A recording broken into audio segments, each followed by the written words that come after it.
Hello, veterans, dedicated VA employees, everybody watching. Hey, welcome here to the channel at Veteran Lang. This is the channel where we educate about VA disability from different aspects, from knowledge and education that I have, and in hopes that you feel comfortable enough to throw in your education and understanding of the process as well in the comments, so we can all learn from each other. The ultimate purpose has always been to make the VA disability process smoother for veterans, VA, and everybody in between.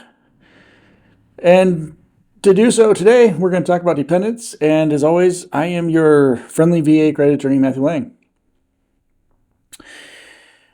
So we can call this probably a quick money tip, really, veterans. When you're service connected at 30% or higher, you may be leaving some money on the table every month if you have dependents and they're not listed correctly in the VA system, or it's not been filed with the VA.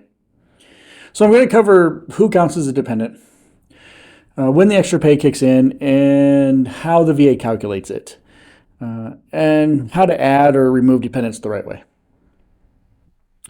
So first, the big rule is dependent pay is generally only added when your combined rating veterans is 30% or higher.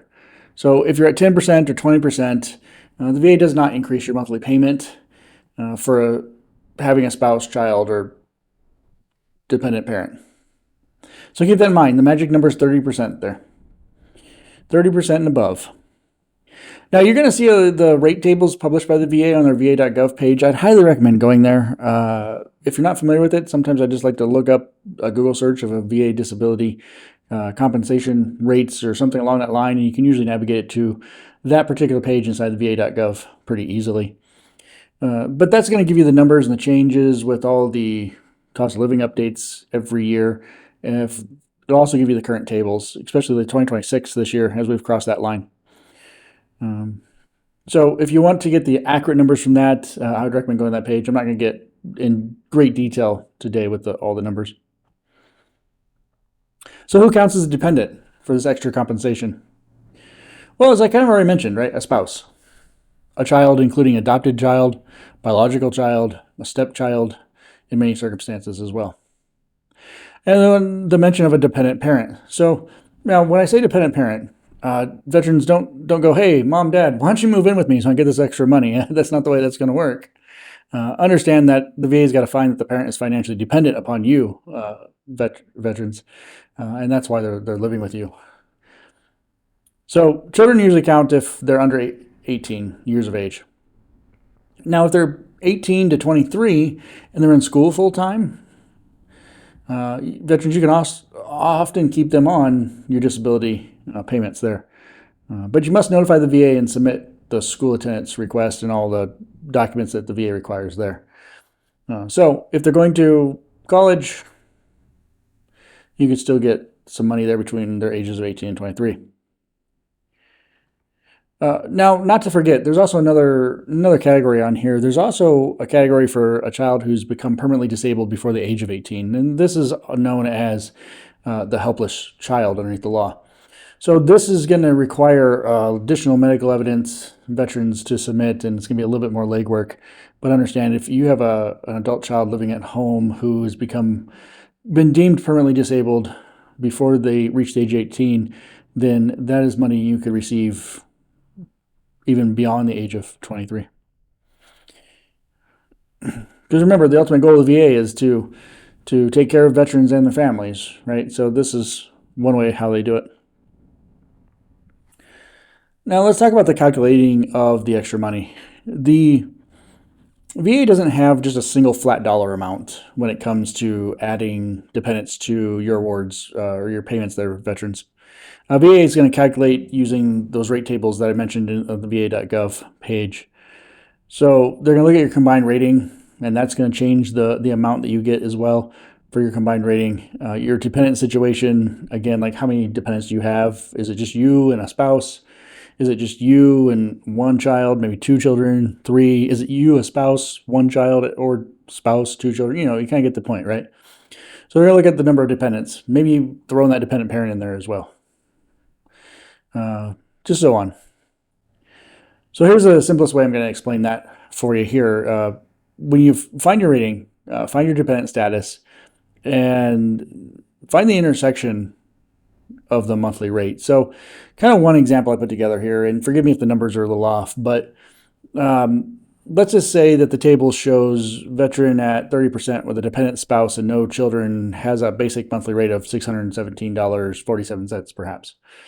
Well, you're going to be able to find that listed right there on the tables. Now, if you start going to spouse and a child, I believe you'll find that in the tables as well on the percentages, and you get the money amount there. Now, once you start adding additional children, though, you'll have to kind of go to the bottom, I believe, in that page and see what the additional amount is, because the table is not going to show you, as I recall, the dependent spouse with more than one child. So you will have to do a little bit of math in the process when you go to the page there.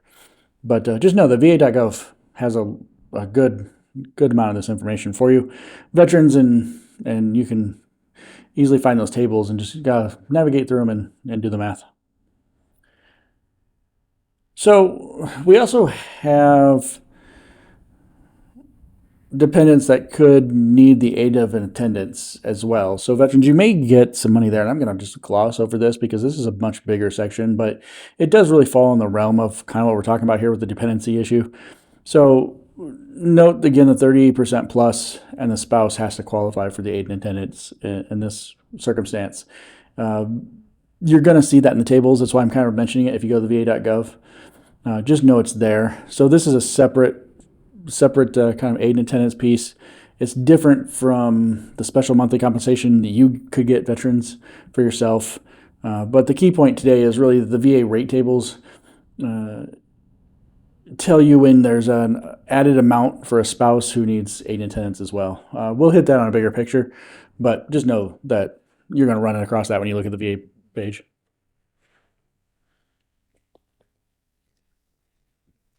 Excuse me for that drink of water there. I think I'm running out of voice as working throughout the week and the weekend here, but let's continue on. So now the idea here is, now that we understand that once you hit that 30% or above, veterans, that you could receive additional monetary amount for dependents, such as spouses or children, or even dependent parents. The idea is now, how do you get that done? Well, you can always go through VA's website, the VA.gov website, the old, or kind of also maybe known as e-benefits, or the old e-benefits section there. And you can add those dependents in through the portal there. You may also just complete a VA Form 21-686E to add or remove, say, a spouse or children underneath age 18. You could also do a VA Form 21-674 to help with the school child reporting from children from 18 to 23. Those are just a few ideas there. And then there's a special form. I believe it's VA Form 21P-509 for dependent parents, perhaps. But, there's different forms out there.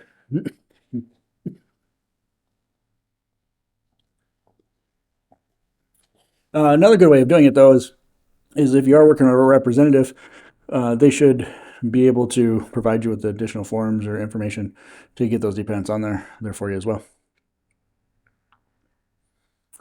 Now, of course, the timing matters of everything. Back pay rules that is missed. So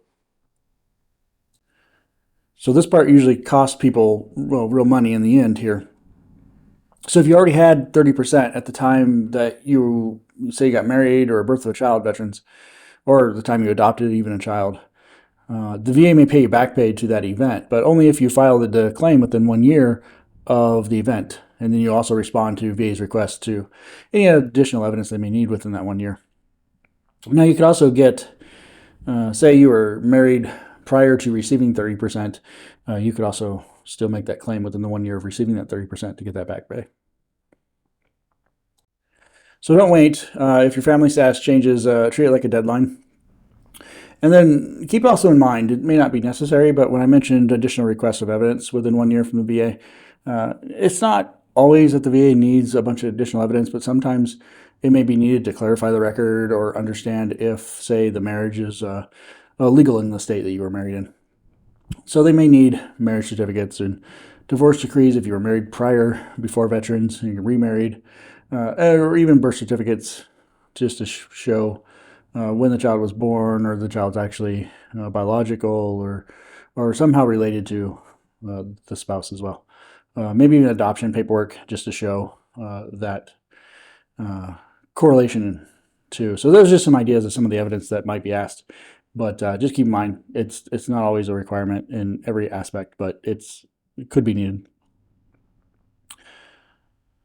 So some common mistakes that usually trigger like overpayments or lost benefits in this process when it comes to the dependents here, and I've seen this so many times in my career with the VA, and not maybe as much here on this side, but I know working inside the VA, it was a huge issue that I noticed. And it was forgetting to add, say, the spouse or the newborn child, so that you never get the extra amount of money. So veterans, when you miss that 1 year deadline and 2 years go by, say 3 or 4 or 5, and you realize, oh crap, I'm not getting paid for my dependents, I should have been, you lost all that extra time and money in this aspect to help support your family as well. So know that your effective date will now likely be the date that is claimed. Now, there's also instances where I've seen where veterans, you'll forget to update, say, the divorce of a spouse. So if you forget to update that divorce of a spouse, or somewhere a child stops qualifying, say they're no longer in school and they're between 18 and 23, VA finds that out later on. They're going to come back for all that money that they paid you. So make sure that's timely. You don't want to have to pay all that back and have your benefits just disrupted for failing to do so. It's going to definitely create some overpayments later on. So with that here, just a little short video for you on the dependency, kind of an overview of everything. So if you're 30% or higher, it's definitely worth checking your VA profile and award letters. Make sure that you're getting the additional amounts for your dependents, their veterans, and make sure that your dependents are listed correctly as well, because the difference isn't just pennies; it's dollars in this world of VA taking care of you and your families. You could have a back pay ultimately coming to you when you do file the dependencies issues or correct them. Also remember that you don't want to have an overpayment, so make sure everything again is updated timely as well when changes happen, like divorce or children are no longer in qualifying for school child age there.